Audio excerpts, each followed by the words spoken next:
நான் திரும்ப உங்களுக்கு சொல்ல விரும்புகிறேன், எப்படி மகாகவி பாரதியாரை கவிதையை மட்டும்தான் ஓரளவேனும் அல்லது சிறிதளவேனும் அல்லது 10-12 பாடல்களின் மூலமாக மட்டும் அறிந்து வைத்திருக்கிற தமிழ் உலகம் பாரதியின் உரைநடையில் மொழிபெயர்ப்பில் பாரதியின் பங்களிப்பை எப்படி இன்றைக்கு வரைக்கும் அறிந்திருக்கவில்லையோ, அப்படியே கண்ணதாசனின் கவிதையை சினிமா திரைப்பட பாடல்களின் மூலம் அறிந்து வைத்துக் கொண்டிருக்கிற சமூகம் கண்ணதாசனின் உரைநடையின் வழியாக கண்ணதாசனை அறிந்து கொள்ளவே இல்லை. அது இன்னும் பிரம்மாண்டமான ஒரு இடம். சுருக்கமா எழுதுவார். ஞானமாளிகா பத்தி யாரோ சொன்னாங்க, நீங்க சொன்னீங்க 3: புஷ்ப மாளிகா, ராக மாளிகா, ஞான மாளிகா. ஒரு போகிற போக்கில் எழுதுவார். அனுபவத்தின் அனுப்படையில் வாசிக்கிறவனுக்கு எளிதில் புரியும் மொழியில் சொன்னார். இடியாப்பம் போல் ஒரு உள்ளத்தை வைத்து விட்டு, கண்ணதாசன் இடியாப்பம் போல் ஒரு உள்ளத்தை வைத்து விட்டு அதன் முனையை தேடும் பொறுப்பை எங்களிடம் ஏன் கொடுத்தாயின்னு கேட்டார். இறைவனை பார்த்து கேட்கிறான், இடியாப்பம் போல் ஒரு உள்ளத்தை வைத்து விட்டு அதன் முனையை தேடும் பொறுப்பை எங்களிடம் ஏன் கொடுத்தாய்? நான் உப்பு விற்க போனால் மழை பெய்கிறது, நான் மாவு விற்க போனால் காற்றடிக்கிறது. முடிஞ்சிச்சு, அவ்வளவுதான். எவ்வளவு சுருக்கம். ஆமா, ஒரு முறை தேள் கொட்டிய இடத்தில் மீண்டும் தேள் கொட்டாது. ஒரு முறை காசு கிடைத்த இடத்தில் மீண்டும் காசு கிடைக்காது. முடிஞ்சிச்சு. இது வாழ்க்கையில எவ்வளவு நம்பிக்கையில் எவ்வளவு மூட நம்பிக்கைகளை நீக்குவதற்கு பயன்படுகிறது. ஆமா, நீங்க ஆச்சரியம் பார்த்தீங்கன்னா, அவருக்கு தேசிய விருது கிடைத்தது போலவே சாகித்ய அகாடமி விருது கிடைத்தது. ஆனால் சாகித்ய அகாடமி அவர் கவிதைக்கு விருது தரவில்லை. ஆமா, அவர் எழுதிய வரலாற்று நாவலில் இருந்த உரைநடையின் அழகுக்காக, அந்த புதினத்தின் மேன்மைக்காகத்தான் சாகித்ய அகாடமி விருது அவருக்கு வழங்கப்பட்டது. கவிதையில் அறியப்பட்ட கவியரசு கண்ணதாசன் சாகித்ய அகாடமி விருது வாங்கியது நாவலுக்காக. அவர் எழுதிய நாவல் சேரமான் காதலிக்காக, அந்த வரலாற்று நாவலுக்காக வாங்கினார். கண்ணதாசன் இதழ் பற்றி சிறிய சிறிய குறிப்புகள் வந்தது. எவ்வளவு பெரிய பாக்கியம் பெற்ற கைகள். அந்த இதழில் கண்ணதாசனின் கவிதைகளுக்கு நீங்கள் எழுதிய ஓவியங்களை நான் பார்த்திருக்கிறேன். ஆமா, என்ஆர் தாசனின் கவிதைகளுக்கு நீங்கள் எழுதிய ஓவியங்களை நான் பார்த்திருக்கிறேன். தமிழில் பின்னாளில் அறியப்பட்ட மிகப்பெரிய படைப்பாளிகள் முதலில் எழுத துவங்கிய இதழ் கண்ணதாசன் இதழ். ஆமா, தான் கவிஞன் என்பது பெரிய காரியம் அல்ல, பலருக்கு வாசல் திறந்து வைத்த கவிஞன். வாலி கூட ஒரு நாள் உட்கார்ந்து பேசிக்கிட்டு இருந்தார். ஒரு நாள் பூரா எல்லாத்தையும் சொல்ல முடியாது இங்க. ஆமா, சொல்ல மாட்டேங்கிற நம்பிக்கையில தான் வாலி நிறைய எனக்கு சொன்னாங்க. ஆமா, தேவனை நம்புறேன்டா, நீ யார்ட்டையும் சொல்ல மாட்டடா அப்படின்னு நிறைய சொல்லியிருக்காருன்னு வச்சுக்கோங்க. என்னைக்கும் சொல்ல மாட்டேன். அதுல ஒண்ணு, கவிஞர் ஒரு பாட்டு வந்துருச்சு, வாலி பாட்டு. அது யாரோ ஒருத்தர் சொல்றாங்க, கவிஞரை பாட்டு ரொம்ப நல்லா இருக்கு. இல்லையா, அது ஏன் பாட்டு இல்லையே அப்படிங்கிறார். இப்போ பக்கத்துக்கு சொல்லாங்க, அது வாலி பாட்டு, கூப்பிடியா அவனை அப்படிங்கிற கவிஞர். கவிஞர் கூட சொல்றாரு, ஓ பாட்டு பிரமாதமா இருக்கேன், நன்றி. இதை விட பெரிய மனசு வேணும் பாருங்க. எழுதுகிறவன் என்கிறவன் அகங்காரம் பிடித்தவன், அக்ரகண்யன், சக கலைஞர்களின் மீது மாறாத பொறாமை அடைகாப்பவன் என்று சுந்தரராமசாமி எழுதியதெல்லாம் பொய். கண்ணதாசன் விஷயத்தில், கண்ணதாசன் விஷயத்தை மட்டும்தான். நான் எல்லாருக்கும் நீட்டிக்க மாட்டேன். ஆமா, கூப்பிட்டு பாராட்டுறாரு, பாராட்டிட்டு சொல்றாரு, யோ ஒரு பாட்டில் கொடுத்து அனுப்புறேன். அவரு, அண்ணே பாட்டில் மட்டும் கொடுத்து விடாதீங்க, பிறகு நீங்களும் வாங்க அப்படிங்கிற. நானுமாயா அப்படிங்கிற. ஆமாண்ணே, சரி வார. வந்தாராம். தனக்கு போட்டியாக வந்தவன் என்று உலகம் கருதி கொண்டிருந்த ஒரு சூழலில் அசலாகவே தொழில் போட்டியாக வந்து எழுதி கொண்டிருந்த ஒரு கவிஞரின் பாடல் சிறப்பாக இருந்த போது அவனை பாராட்டியது மட்டுமல்ல, அவனுக்கு ஒரு மதுப்புட்டியும் பரிசளித்து அவன் வேண்டுகோளை ஏற்று அவனோடு சேர்ந்து போய் இருந்து மதுவும் அருந்திய தான் ஒரு கோப்பையிலே என் குடியிருப்பு என்று பாட முடியும். எல்லாராலும் பாட முடியுமா? குடிச்சுட்டு தான் கண்ணதாசன் பாடினான்னு சொல்ற எல்லாருக்கும் நான் மது வாங்கி தர்றேன், நீ எழுதி பார்ப்போம். அட நீ வாந்தி எடுக்காம இரு பார்ப்போம். நீ எழுதுறது அப்புறம், நீ குடிச்சிட்டு வாந்தி எடுக்காம இருந்துட்டீங்கனாலே பெரிய விஷயம். அது குடி அல்ல, அது மது அல்ல, மது அல்ல, பெண் அல்ல. அது கவிஞனுக்குள் ஏற்கனவே இருந்தது. இந்த ஊருக்கு முதல்ல பிழைக்க வந்த போது மெரினா பீச்சில் படுத்து கிடந்தால் போலீஸ்காரர்கள் தேடி வந்து அடித்து விரட்டி விடுவார்கள் என்பதற்காக தூங்குவதற்கு இடமில்லாமல் இருந்த கவிஞன் தூங்குவதற்கு இடமில்லாமல் இருந்த கவிஞன் தூங்குவதற்கு என்ன தெரியுமா செஞ்சாரு? மெரினாவில் மண்ணை பறித்து, ஏன்னா இங்க இருந்து ரோட்ல இருந்து போலீஸ்காரன் பார்ப்பான், மேல படுத்து இருந்தா தேடி வந்து அடிச்சு எழுப்பி கூட்டிட்டு போயிடுவாங்கறனால சாலையில இருந்து பார்க்கிற போலீஸ்காரனின் கண்ணில் தெரியாமல் ஒரு இரவை கழிக்க வேண்டும் என்பதற்காக தங்குவதற்கு இடமில்லாமல் இருந்த கவிஞன் மண்ணை தானே பறித்து தனக்கான ஒரு சவக்குழியை தானே தோண்டி, எல்லாருக்கும் சரக்கா? சரி கொடுங்க. ஆமா, தனக்கான குழியை தானே தோண்டி அதில் படுத்துக்கொண்ட கவிஞன், தனக்கான குழியை தானே தோண்டி அதில் படுத்துக்கொண்ட கவிஞன் இன்றைக்கு கோபுரமாக உயர்ந்து நிற்கிறான்.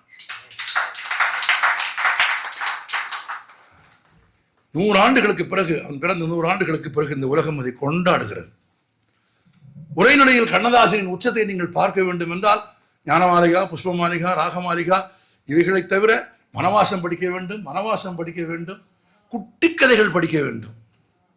அப்படி போகிற பக்கம் ஒன்று சொல்லிட்டு போவார். ஒரு உரைநடையில் இடத்துல எழுதுறார், செப்பு மொழிகள் எழுதுறார், எல்லா நதிகளும் ஏன் கடலில் போய் கலக்கின்றன? யாருக்கா யோசிச்சிருக்குமா? எல்லா நதிகளும் ஏன் கடலில் போய் கலக்கின்றன? கவிஞர் கேட்கிறார். அடுத்த வரி எழுதுறாரு, கடல் பள்ளத்தில் இருப்பதால் எழுதுறாரு. முடிஞ்சதா? 3 சொல்லுதான். எல்லா நதிகளும் கடலில் போய் ஏன் கலக்கின்றன? கடலில் பள்ளத்தில் இருப்பதால். அடுத்த ஒரு வரி எழுதுறாரு, பாலியல் சார்ந்து, அதனால்தான் எல்லா ஆணும் பெண்ணை நோக்கி ஓடுகிறான்னு எழுதுறாரு. உலகியல் நடப்புகளையும் பாலியல் உறவுகளையும் மனித உறவுகளையும் சூக்குமங்களையும் இணைத்து இணைத்து இணைத்து இணைத்து பாடிய மாபெரும் கவிஞன் கண்ணதாசன். உரைநடையில கவிதைகள், நீங்க குட்டி கதைகள்லாம் படிச்சிருக்கீங்களா? அடேங்கப்பா, நீங்க நாள் போல தனியா உட்கார்ந்து சிரிக்கலாம். நமக்கு நம்ம சமூகத்தில் இருக்கிற பெரிய பிரச்சனை என்னன்னா, நாம் நிறைய வாசிப்பது இல்லை. கண்ணதாசனை கொண்டாடுவது பெரிய சமூகத்தின் வேலை இல்லை. இந்த கூட்டத்திற்கு பிறகாவது கண்ணதாசனின் படைப்புகளை நீங்கள் வாசிக்க வேண்டும், தேடி படிக்க வேண்டும். கேரளாவில் போய் ஒரு லாட்ஜில் போய் ஒரு படத்துக்கு ஒர்க் பண்ணுறதுக்காக ஒரு 2 வாரம் தங்கியிருந்தேன். சில ஆண்டுகளுக்கு முன்னால் தங்கியிருந்த 3வது நாள் 4வது நாளோ அந்த ஹோட்டல் மேனேஜர், நீங்கள் என்ன சார் பண்ணுறீங்கன்னு கேட்டார். நான் எம் ரைட்டர் அப்படின்னு சொன்னேன். இவ்வளவுதான். ஒரு சின்ன கிராமத்து விடுதி தான். அதுல இருந்து அந்த மிச்சம் இருந்த 1 வாரமும் எனக்கு ஏகப்பட்ட மரியாதை.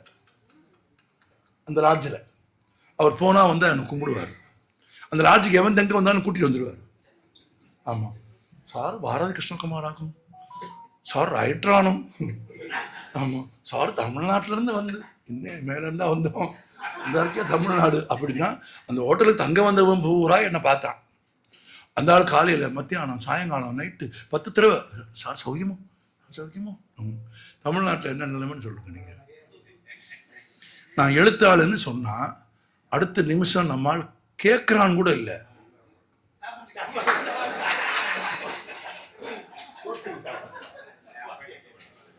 சாப்பாட்டுக்கு என்ன பண்றன்னு கேட்கிறான். ஏன்னா இவன் படிக்கல. 8 கோடி தமிழர்கள் வாழும் தமிழ்நாட்டில் 95% எழுத்தறிவு பெரியவிட்டதாக பெருமை பேசுகிற தமிழ்நாட்டில், கல்வி சிறந்த தமிழ்நாடு என்று பாரதி பாடி தமிழ்நாட்டில் ஒரு கலைஞனோ ஒரு கவிஞனோ எழுதிய புத்தகம் 3000 பிரதிகள் விற்றால் அவன் மிகப்பெரிய எழுத்தாளர். நான் இன்றைக்கும் ஆச்சரியம். கவிஞரின் படைப்புகள் விற்பனை விற்றுக்கொண்டே இருக்கிறது, வாசித்துக் கொண்டே இருக்கிறார்கள். அது ஒரு குறைஞ்ச செக்ஷனாவது அவரை படிக்கிறாங்க. அவ்வளவு அழகா எழுதுறாரு, அவ்வளவு அனுபவம் கொடுப்பார், அவ்வளவு தெளிவு கிடைக்கும் வாழ்க்கையில, அவ்வளவு வெளிச்சம் கிடைக்கும். ஒரு கதை எழுதுறாரு, திருக்கைலாய பரம்பரை, ஒரு கதை, சிறுகதை. திருக்கைலாய பரம்பரை, செவ்வூர் ஆதீனம், மகா சன்னிதானம், சச்சிதானந்த சுவாமிகள். இது படிக்கும் போதே எப்படி இருக்கு? அப்படி ஒரு ஆள் இருக்காருன்னு ஒரு சித்திரம் நமக்கு வருதா? ஆனா கற்பனை கதை. திருக்கைலாய பரம்பரை, செவ்வூர் ஆதீனம், மகா சன்னிதானம், சச்சிதானந்த சுவாமிகள் மரணப்படுக்கையில் இருந்தார். அது நைஷ்டிக பிரம்மச்சாரிகள் வாழும் ஒரு மடம். பிரம்மச்சாரினா பெண்ணை தொடாதவன், நைஷ்டிக பிரம்மச்சாரினா மனதாலும் பெண்ணை தொடாதவன். மனதாலும் பெண்ணை தொடாத பிரம்மச்சாரிகள் வாழும் மடம். மடத்தின் தலைவர் சச்சிதானந்த சுவாமிகள் மகா சன்னிதானம் மரணப்படுக்கையில் இருந்தார். அடுத்த தலைவர் யார்? என்ற கேள்வி பிறந்தது. நான் தான் அடுத்த தலைவர் என்றார் பிரம்மானந்த சுவாமி. இல்லை, நான் தான் அடுத்த தலைவர் என்றான் இன்னொருவன். இல்லை, நான் தான் அடுத்த தலைவர் என்றார் சூடாமணி பிரம்மச்சாரி. ஆளாளுக்கு தலைவர் பதவிக்கு போட்டி போட்டுக் கொண்டே இருந்தார்கள். சத்தமாக இருந்தது. சன்னிதானம் குறுக்கிட்டார். அமைதி. சூடாமணி பிரம்மச்சாரி தான் அடுத்த தலைவர் என்று அறிவித்தார். எல்லோரும் ஏக குரலில் ஆட்சேபித்து கேட்டார்கள். எல்லோரிலும் இளையவன் அவன், அவனை எப்படி நீங்கள் நியமிக்கிறீர்கள்? சச்சிதானந்த சுவாமி சொன்னார், அவர் எனது மகன்.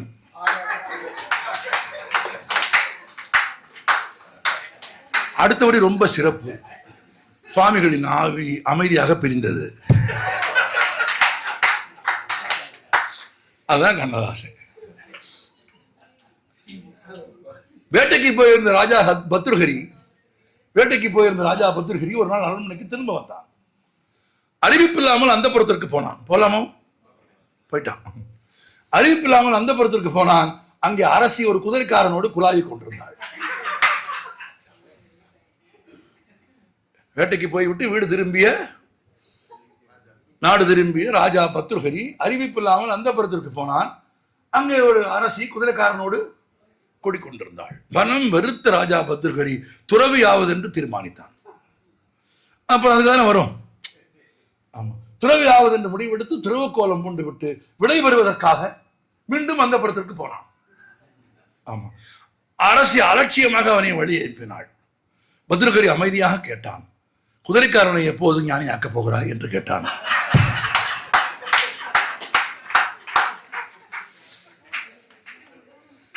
இந்த குசும்பு கண்ணதாசனை தவிர தமிழ் இலக்கிய உலகத்தில் யாருக்குமே கிடையாது. எங்க காலேஜுக்கு வந்து பாடுறாரு. அப்போ ஷூட் போயிட்டு இருக்க பாடுகளை பாடுவார். ஆமா, ஒரு பாட்டு ராஜபாட்டு ரங்கத்துறைன்னு ஒரு படத்தில் ஒரு பாட்டு, நான் சிரிக்கிறேன் சிரிப்பு வரல, நான் அழுகிறேன் அழுக வரல. அந்த பாடல் காட்சியவே சொல்லி அந்த பாட்டை பாடினார். அவன் ஒரு கோமாளி, எல்லாரையும் சிரிக்க வைக்கிற தெருக்கூத்து கலைஞன். எல்லாரும் சிரிக்க வைக்க போறதுக்காக நாடகம் துவங்குது. அவன் கோமாளி வேலைமிட்டு மேடையில் வந்து ஆடப்போற சமயம், அந்த தருணம் அவனுக்கு ஒரு செய்தி வருது.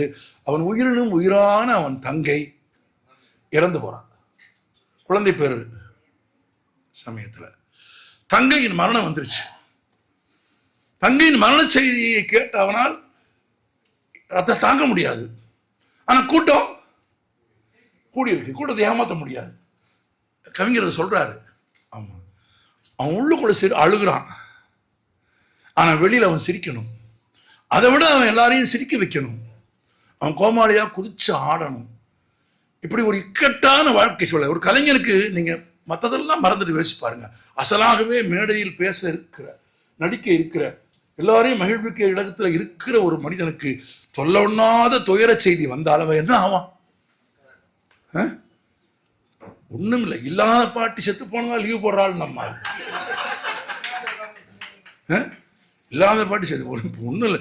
டீச்சர் வீட்டுக்கு வந்த உடனே 2வது மாடியிலேருந்து பாட்டி சொல்லிச்சான், உடம்பு சோமுலன்னு லீவு போட்டியாடா, உன்னை பார்க்கறதுக்கு டீச்சர் வர்றா அப்படின்னு பாட்டி சொன்னோன்னு சொன்னா, நீ முதல்ல போய் ஒளிஞ்சுக்க, நீ செத்து போயிட்டு தான் லீவு போட்டிருக்க. இல்லாத பாட்டி 7 தடவை கொள்றவன் நம்ம. அசலான உயிருக்கு உயிரான தங்கச்சி செத்துட்டா, அவன் பாடணும். இந்த சிட்டுவேஷனுக்கு பாட்டு எழுத சொன்னா, ஒரு மனுஷன் எழுதுறான், நான் சிரிக்கிறேன் சிரிப்பு வரல, நான் அழுகிறேன் அழுக வரல, பார்த்தாக்கா ஆளு ரொம்ப முறுக்கு, ஆனா 10 கதை உள்ளத்திலே இருக்கு. பாம்பு வந்து கடிக்கையில், பாழும் உயிர் துடிக்கையில், யார் முகத்தில் பொங்கி வரும் சிரிப்பு. இது யார் வேணா எழுதிடலாம். அதுக்கு பிறகு எழுதலாம் பாருங்க, அங்கதான் கவியரசன். அது கீழ்குலத்தில் இனிப்பு, மேல்குலத்தில் கசப்பு, பட்டினத்தார் கையில் உள்ள கரும்பு. பட்டினத்தார் கையில் உள்ள கரும்பு என்கிற 3 சொற்களுக்கு பின்னே பட்டினத்து சுவாமிகளின் வாழ்க்கை இருக்கிறது. இந்த வாழ்க்கையை முழுதும் உண்டு செமித்த கண்ணதாசன் அந்த 3 சொற்கள் எழுதுறான். அது கீழ்குலத்தில் இனிப்பு, மேல்குலத்தில் கசப்பு, பட்டினத்தார் கையில் உள்ள கரும்பு. பேய்க்கரும்பு எப்போது இனிக்கும் என்றுதானே பட்டினத்து சுவாமிகள் தெரிந்தார். அந்த பாட்டை கொண்டு வந்து வச்சுட்டாரு அவரு சினிமா பாட்டில். சாதாரணமா அப்படி இந்த பாட்டை பாடினார். ஒரு பாட்டு பாடினார், 2 பாட்டு பாடினார், 3 பாட்டு பாடினார், 4 பாட்டு பாடினார், இன்னொரு பாட்டுன்னு கூட்டம் கத்துச்சு. ஸ்டூடெண்ட்ஸ் கத்துனாங்க. ஆமா, ரொம்ப தொந்தரவு பண்ணா தேசிய கீதம் பாடிடுவேன்னாரு. ரொம்ப தொந்தரவு பண்ணீங்கன்னா அமெரிக்கன் காலேஜ், மதுரையில் அமெரிக்கன் காலேஜ். ஒரே சத்தம், உங்களுக்கு சொன்னால் ரொம்ப சந்தோஷப்படுவீங்க. ஒரே சத்தம். வந்த உடனே அவர் உள்ள வந்தார், ஒரே சத்தம். நல்ல ஒரு 8 முழை வாயில் வேஷ்டி கட்டியிருந்தார், ஃபேண்டா ஆரஞ்சு கலரில் சட்டை போட்டிருந்தார். கரெக்டா? அப்போ மலேசியாவுக்கு போயிட்டு வந்திருந்தார். அங்கே மலேசியாக்காரன் எவனும் கொடுத்ததா அல்லது வாங்கினதான்னு தெரியல. அந்த கலரில் எவனும் சட்டை போட மாட்டான். அந்த கலரில் எவன் சட்டை போட்டாலும் அழகா இருக்காது. அது கவிஞருக்கு தான் அது அவர் கலரும் அந்த கலரும் ஒன்றா இருக்க மாதிரி ஒரு ஃபேண்டா ஆரஞ்சு கலரில் ஒரு சட்டை போட்டு அப்படி வந்து நின்றார். ஒரே சத்தம். அப்போ பர்சாரோ பிரின்ஸ்பாலோ வந்து ஸ்டூடெண்ட்ஸை சைலன்ஸ் பண்ண முயற்சி பண்ணுறாங்க. அவர் அதெல்லாம் ஒன்றும் சொல்லலை. பெரியவர்களே தாய்மார்களே வணக்கம் அப்படின்னா திரும்ப ஸ்டூடெண்ட்ஸ் கூட கத்துறான். ஆமாம் என்ன அப்படின்னு கேட்குறாரு. கத்திட்டே இருக்கிறான். ஆமாம் மாணவர்களேன்னு சொல்லலை அப்படின்னு, அதான் பெரியவர்களேன்னு சொன்னேனே. ஒரே அடிச்சாரு. அடுத்த நிமிஷம் சொன்னார், எவ்வளோ கத்துனாலும் நான் பயப்பட மாட்டேன், இதை விட அதிக சத்தம் என் வீட்டில் கேட்கும், எனக்கு 16 அப்படின்னா. ரைட்டா? இதை விட அதிக சத்தம் என் வீட்டில் கேட்கும், எனக்கு 16 குழந்தை, அதனால நான் பயப்படவே மாட்டேன், சத்தம் போட சத்தம் போடுங்க அப்படின்னு. அடுத்து அவர் பேச ஆரம்பிச்ச ஒரு இலக்கிய விழாவில் பேச வந்தார் மதுரையில். ராத்திரி 12 மணி அவர் பேச வர்றாரு. அவருக்கு தலைப்பு வந்து இலக்கிய கதாபாத்திரங்கள். 5000 பேர் கூடியிருக்காங்க கூட்டம். வேலி மேடையில் நின்ன உடனே முதல் வார்த்தை சொன்னார், இது கதாபாத்திரங்களை ரசிக்கும் நேரம், படிக்கும் நேரம் இல்லைன்ட்டாரு. அவ்வளவு நேர்மை ஒரு வாழ்க்கையில. அவர் எதையுமே மறைச்சதில்லை. அவர் ஊசி போட்டுக்கிட்டாரா போட்டுக்கிட்டாரு, அவர் பெண்கள்கிட்ட படுத்தாரா படுத்துட்டார், மது அருந்தினாரா அருந்தினாரு, கடன் வாங்கினாரா வாங்கினாரு, ஏமாந்தாரா ஏமாந்தாரு. ஆமா, நம்ம ஏமாந்தது வெளியே சொல்லுவோமா? சொல்ல மாட்டோம். யாருக்கும் சொல்லாம திரும்ப வேணா ஏமாறுவோம். ஆனா நான் ஏமாந்ததை சொன்னார். தன் நண்பர்கள் தன்னை ஏமாற்றியதை சொன்னார். அவரை மாதிரி அவருக்கு மனசுக்கு பிடிச்சவங்களை பாராட்டினவங்களும் கிடையாது, அவரை மாதிரி கீழே போட்டு அடிச்சவங்களும் கிடையாது. நான் ரொம்ப உதாரணம்லாம் சொல்ல விரும்பல. ஒரு தலைவரை பத்தி அவர் ரொம்ப பாராட்டி பேசுவார், நான் கேட்டிருக்கேன்.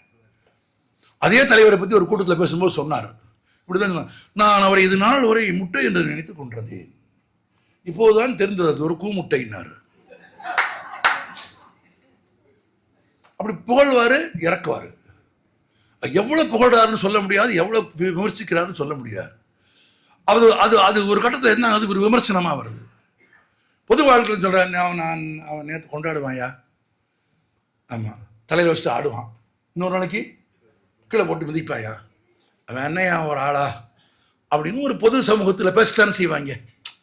ஆமா, ஏன்னா ஆற்றலையும் திறமையையும் ஆளுமையையும் முழு அளவில் அறிந்து கொள்ள முடியாதவர்களால் குறை காணத்தான் முடியும். ஒரு முழுமையா பார்க்கணும் ஒரு படைப்பாளியை. அவன் தலையை வச்சு கொண்டாடுவாயா, அப்புறம் வேணாலும் தூக்கி போட்டு மிதிப்பாயா, அவன் ஒரு ஆளா அப்படின்னு சொன்னபோது, இந்த விமர்சனம் கண்ணதாசனுக்கு எதிராக பேசப்படுகிறது என்று அறிந்து அதனால் கவலையுற்ற மாப்போசி கண்ணதாசனை போய் நேர பார்க்கிறார். என்ன தெரியுமா சொல்றாரு, நீ ஒரு மகா கவிஞர், தெய்வங்களை பாடுற, பெண்களை பாடுற, காதலை பாடுற, நீ பாடாத பொருளே இல்லை, என்னத்துக்கு இந்த பயிர்களை போய் பாடுற, இவனை பாட போய் அவன் நாளைக்கு தப்பு பண்ண போய் அப்புறம் நீ திட்ட போய் எதுக்கு, நீ தெய்வீக கவிஞ, நீ எதுக்கு மனுஷங்களை போய் பாடுற, இதுதான் ஒரே கேள்வி. நீ தெய்வீக கவிஞ, எதுக்கு மனுஷங்களை போய் பாடுற. மாப்போசி சொல்லி முடிச்ச உடனேயே ஒன்றும் சொல்லலை, அப்படியே கேட்டுட்டு சரி போங்க, சரிண்ணே பார்ப்போம். அந்த வாரம் குமுதத்துக்கு எழுதிட்டாரு, மானுடரை பாடுவதும் அவர் மாறியதும் இயேசுவது என் வாடிக்கையான பதிகம்ட்டார். நான் மாறலட்டார், நான் தூக்கி வச்சு கொண்டாடுறேன், திரும்ப கீழே போடுறேன்னா ஏன் போடுறான், அவன் மாறிட்டான், அவன் மாறினா நான் கீழே போட்டேன், நான் மாறல, மாறியது நான் அல்ல, மாறியது அவன். மானுடரை பாடுவதும் அவர் மாறியதும் இயேசுவது என் வாடிக்கையான பதிகம், மலையளவு தூக்கியவுடன் கடலளவு தாக்குவதில் மனிதருள் நான் தெய்வ மிருகம்னார். பாராட்டும் போது தெய்வம், அடிக்கும்போது மிருகம். ஆமா, மலையளவு தூக்கியவுடன் வலிக்கும் வரை தாக்குவதில் மனிதருள் நான் தெய்வ மிருகம். செப்பரிய தமிழ்ஞான சிவஞானம் சொன்ன மொழி சிந்தையடை வைத்து விட்டேன். எப்படி அதை கூட பாருங்க கவிதையில. செப்பரிய தமிழ்ஞான சிவஞானம் சொன்ன மொழி சிந்தையடை வைத்து விட்டேன், திருவாளும் மலர் கொண்டு தேன்மாலை கட்டி அதை தெருக்கல்லில் சாத்த மாட்டேன். அவ்வளவுதான், முடிஞ்சிச்சு. இனிமே கவிதையில பூ கட்டி இவங்களை பாடுற வேலையே கிடையாது. திரும்ப நல்லா கேட்டு பாருங்க. செப்பரிய தமிழ்ஞான சிவஞானம் சொன்ன மொழி சிந்தையடை வைத்து விட்டேன், திருவாழும் மலர் கொண்டு தேன்மாலை கட்டி அதை தெருக்கல்லில் சாத்த மாட்டேன். உதவாத பாடல் பல உணராதார் மேற்பாடி ஓய்ந்தனையே பாழும் மனமே என்று பாடிய கவிஞன் தான் 2 மனம் வேண்டும் என்று கேட்ட கவிஞன். முதல்ல அவர் சொன்ன தலைப்பு வேற. ஆனா இந்த தலைப்பில் கண்ணதாசனை பற்றி பேச வேண்டும் எனக்கு ரொம்ப நாளா ஆசை. ஏன்னா கண்ணதாசனை போல் ஆத்திகம் பாடிய கவிஞனே இல்லை, கண்ணதாசனை போல் நாத்திகம் பேசிய கவிஞனும் கிடையாது. கடவுளை கண்ணதாசன் வச்சு செஞ்சது மாதிரி நம்ம ஊர் சாதாரண பாஷையில் சொன்னா யாரும் செஞ்சதில்லை. அது காதலாக இருந்தாலும் சரி, என்னவாக இருந்தாலும் சரி. ஆமாம், கடவுள் மனிதனாக பிறக்க வேண்டும், அவன் காதலித்து வேதனையில் வாட வேண்டும், பிரிவென்னும் கடலிலே மூழ்க வேண்டும், பெண்ணென்றால் என்னவென்று வேண்டும். கடவுள் மனிதன் சாக வேண்டும் எழுதினார். அவர் முதல் எழுதினது சாக வேண்டும். டிஎம்எஸ் பாட மாட்டேன்ட்டார். நான் ரொம்ப சாமி நம்பிக்கை உள்ள ஆளு, நானே எப்படி சாக வேண்டும்னு சாமியை பாடுவேன் அப்படின்னா கவிஞர் கேட்டார், என்னையா சொல்றாரு அப்படின்னு. அவர் பாட மாட்டேங்கிறார். சரி விட சொல்லு, வாட வேண்டும்னு போடு, அவ்வளவுதான். வேணான்னு அடுத்த நிமிஷம் மாத்தி கொடுத்துருவாரு. ஆமா, சாக வேண்டும் பாட விரும்பல. சரி ரைட், மாத்திக்க. என்ன மாத்திக்க? வாட வேண்டும். பறவையை கண்டான், விமானம் படைத்தான், பாய் மீன்களில் படகினை கண்டான், எதிரை கேட்டான், வானொலி படைத்தான், எதனை கண்டான்? மதங்களை படைத்தான். அது பாவ மன்னிப்பு படம், பீம்சிங்ல மத ஒற்றுமையை வலியுறுத்தி எடுத்த படம். மதக்கலவரத்திற்கு எதிராக கதாநாயகன் பாடுற பாட்டு. எதனை கண்டான்? மதங்களை படைத்தான் எழுதிட்டார். சென்சார்ல வெட்டிட்டாங்க. ஆமா, சென்சார் தானே மதங்களை காப்பாத்துது. மதங்களையும் கடவுள்களையும் யார் காப்பாத்துறா? ஒன்றிய அரசாங்கமும் சென்சாரும் காப்பாற்றும். இந்த வேலையை அப்பவே செஞ்சிருக்காங்க பாருங்க. ஆனா கவிஞருக்கு ஒரு யோகம் உண்டு சார். சென்சார்ல வெட்டிட்டான், அது எப்படி மதங்களை படைத்தான்னு எப்படி எழுதணும், அதை மாத்துங்க அப்படின்ட்டாங்க. படத்துல அந்த பாடல் இடம்பெறக்கூடாது, அதை தூக்குங்க. கவிஞர் வந்து சொல்றாங்க, அதை எடுக்க சொல்றாங்க. ஏன்? கதை அதானையா அப்படிங்கிறாங்க. சண்டை போடுங்கன்றார். கமிட்டியில் போய் சண்டை போடுறாங்க. அவங்க இல்லை, அவங்க எல்லா மதத்துக்காரர்களும் புண்பட்டு இந்த படத்திற்கு எதிராக ஒரு கலவரம் செய்து சட்டம் ஒழுங்கு கெட்டு என்ன ஆகிப்போச்சுன்னு என்ன பண்றது, அதனால அதை எடுக்கணும் அப்படின்னு எடுக்க சொல்றான். சரி விடு, பணந்தனை படைத்தான்னு போடு. அப்பவும் அற்புதமான வார்த்தையை போட்டிருக்காங்க. ரீப்ளேஸ்மெண்ட்டுக்கு கொடுக்குற வார்த்தை கூட எப்படி பாருங்க. ஏன்னா நீங்க நல்லா கவனிங்க, நல்லா யோசிச்சு வச்சுக்கோங்க. பணம் பயன்படுத்துவதற்கு, ஆமா, மனிதர்கள் அன்பு செலுத்துவதற்கு. ஆனா இப்ப மனிதர்களை பயன்படுத்துறான், பணத்தின் மீது அன்பு செலுத்துறான் இல்லையா? இந்த காலம் கண்ணதாசன் ஊகிச்சு எழுதிட்டாரு. எதனை கண்டான்? பணந்தனை படைத்தான். ஆனா என்ன ஆகி போச்சுன்னா, சென்சார்ல கட் பண்ணி படத்துல வரும்போது பணந்தனை படைத்தான்னு வந்துருச்சு. படம் முதல்ல ஆடியோல ரெக்கார்ட் பண்ணி HMV போடும்போது மதந்தனை படைத்தானே வந்துருச்சு. அப்ப கண்ணதாசன் எழுதுனது வந்துருச்சு, கண்ணதாசன் திரும்ப எழுதுனதும் வந்துருச்சு. ஆமா, மதந்தனை படைத்தான்னு வந்துருச்சு, பணந்தனை படைத்தான்னு வந்துருச்சு, ரெண்டுமே வந்துச்சு. அப்ப ரெண்டுலயுமே கண்ணதாசன் உயர்ந்து நிற்கிறார். அந்த படத்துல நீங்க அந்த பாட்டை படத்துல பார்த்தீங்கன்னாலும் பொருந்தும், படத்துக்கு வெளியே உட்காந்து ஆடியோல கேட்டீங்கன்னாலும் பொருந்தும். ஆமா, அப்படி செல்வம் போல எழுதி கொண்டே இருந்த ஒரு ஆள். தாய் முலைப்பாலுக்கு சர்க்கரை சேர்க்கலாமா? யாராவது சேர்ப்பார்களா? தாய் முலைமாலுக்கு எப்படி சர்க்கரை சேர்க்க முடியாதோ அப்படியே கண்ணதாசனின் கவிதைக்கு நீங்க எதுவுமே சேர்க்க முடியாது. தாய்மலை பாலுக்கு ஒப்பான. தாய்மலை பால் என்பது தூய்மையானது. தாய்மலை பால் என்பது இனிப்பு சேர்க்க வேண்டிய அவசியம் இல்லாதது. தாய்மலை பால் என்பது ஆரோக்கியமானது. ஆமா, தாய்மலை பால் என்பது அன்பானது. ஒரு சமூகத்தின் மீது கருணையும் விருப்பமும் ஆற்றலும் கொண்ட ஒரு மனிதன் கடவுளை புகழ்ந்து அவன் பாடுற மாதிரி யாரும் பாடலை. கடவுளை வச்சு செஞ்ச மாதிரி செஞ்சதில்லை. ஒரு பாட்டு இருக்கு, நீங்க ஒண்ணுமே இல்லை.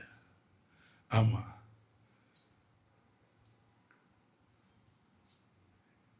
கடவுள் என் வாழ்வில் கடன்காரன், கடவுள் என் வாழ்வில் கடன்காரன். கவலைகள் தீர்ந்தால் கடன் தீரும். கடன்னா பணம் இல்லை, துன்பம், நாட் மணி. கடவுள் என் வாழ்வில் கடன்காரன், கவலைகள் தீர்ந்தால் கடன் தீரும். ஏழைகள் வாழ்வில் விளையாடும் இறைவா நீ கூட குடிகாரன். கடவுளை குடிகாரன் என்று சொல்லுகிற உரிமை யாருக்கு இருந்துச்சு? கண்ணதாசன் தான் இருந்துச்சு. ஆனா அதே கண்ணதாசன் தான் கிருஷ்ணகானத்தில் எழுதும் போது கோகுலத்தில் பசுக்கள் எல்லாம் கோபாலன் குரலை கேட்டு ஒரு பாட்டு இருக்கு.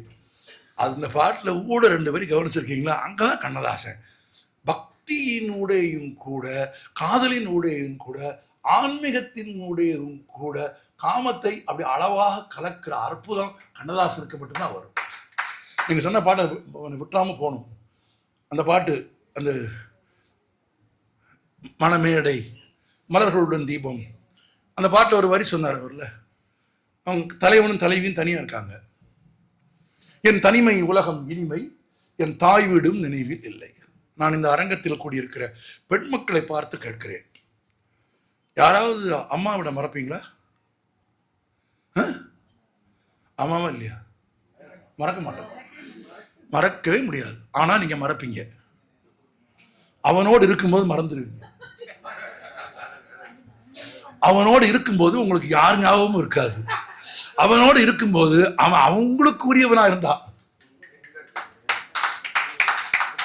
அவன் உங்களுக்கு உரியவனா இருந்தா, அவனோடு நீங்க பிணைந்து இருக்கும்போது உங்களுக்கு அப்பா அம்மா குடும்ப ஞாபகமே இருக்காது. உலகத்திலேயே என் தனிமை உலகம் இனிமை, என் தாய் வீடும் நினைவில் இல்லை என்று இங்க பாருங்க, கண்ணதாசனுக்கு முளை இருந்து அமுது ஊட்டினான் என்று சொல்லவில்லை. கண்ணதாசன் பெண்ணாகி பாடிய பாட்டு. கவிஞன் தான் பால் தாண்டி போயிடுவான். இன்னும் சொல்ல போனா, அவனோடு இருக்கும்போது அப்பா அம்மா ஞாபகம் வந்தா அதுல கோளாறுன்னு அர்த்தம். நான் இன்னும் கூட நெருக்கமான ஒரு சம்பவம் சொல்ல. அண்மையில ஒரு நண்பருடைய மகளுக்கு கல்யாணம், ஒரே மக கல்யாணம் பண்ணி ரொம்ப சிறப்பாக கல்யாணம் பண்ணி கொடுத்துட்டார். 2 ஹனிமூன் போயிடுச்சு. 5வது நாள் அவருக்கு ஃபோன் பண்றாரு. பிகே என்ன 5 நாள் ஆச்சு, என்ன போ? பிள்ளை பேசவே இல்லை. சந்தோஷமா இரு. யோ 5 நாளா பிள்ளை பேசவே இல்லைங்கிறேன், நீ சந்தோஷமா இருக்கு சொல்ற. அங்க பிரச்சனையை அந்த தாயா அவனை கூப்பிடுவா, அவ அங்க சந்தோஷமா இருக்கா. அவளுக்கு ஞாபகம் வரலன்னா, நான் வாழ்நாள் பூரா தூக்கி சுமந்து 150 பவுன் நகை போட்டு 8 லட்சம் 15 லட்சம் ரூபாய் செலவு பண்ணி கல்யாணம் பண்ணி கொடுத்தேங்கிற ஒரே காரணத்துக்காக அவன் கூட இருக்கும்போது உன்னை நினைச்சுக்கிட்டு இருக்கணும்னு நினைக்காத மக்கு. என் தனிமை உலகம் இனிமை, என் தாய் வீடும் நினைவில் கண்ணதாசன் எழுதியிருக்கான் அப்படின்னு. அவ கூப்பிட்டா தாயா பிரச்சனை, அவ கூப்பிடலன்னா மக நல்லா இருக்கா சந்தோஷமா இருக்கான்னு. உனக்கு மக கூப்பிடுறது முக்கியமா, மக சந்தோஷமா இருக்கிறது முக்கியமா? அவருக்கு இன்னும் 10 நாளைக்கு கூப்பிடாமலே இருக்கட்டும். அவருக்கு புத்திமதி கொடுத்தது நான் இல்லை, யாரு? என் தனிமை உலகம் இனிமை, என் தாய் வீடும் இல்லை. அப்படி யார் பாடுவா? ஆமா, பாரதி சார். ஒரு கொடியில் ஒரு முறைதான் மலரும் மலர் முடிஞ்சுச்சுல. இந்த பாட்டுக்கு சரணத்தை கவிஞர் சொல்ல சொல்ல ஸ்ரீதர் தேம்பி அழுதுருக்காரு. டைரக்டர் சீன் சொல்லி முடிச்சுட்டாரு. தான் சாக போறேன்னு தெரிஞ்சு கணவனே மனைவியை கூப்பிட்டு, நான் செத்துருவேன், நீ இன்னொரு கல்யாணம் பண்ணிக்கோன்னு சொல்றான். சொன்னது நீதானா? அவ்வளவுதான். நீங்க இன்னும் சில பாட்டுலாம் இருக்கு, நீங்க எவ்வளவு நேரம் இருக்குன்னு தெரியல எனக்கு.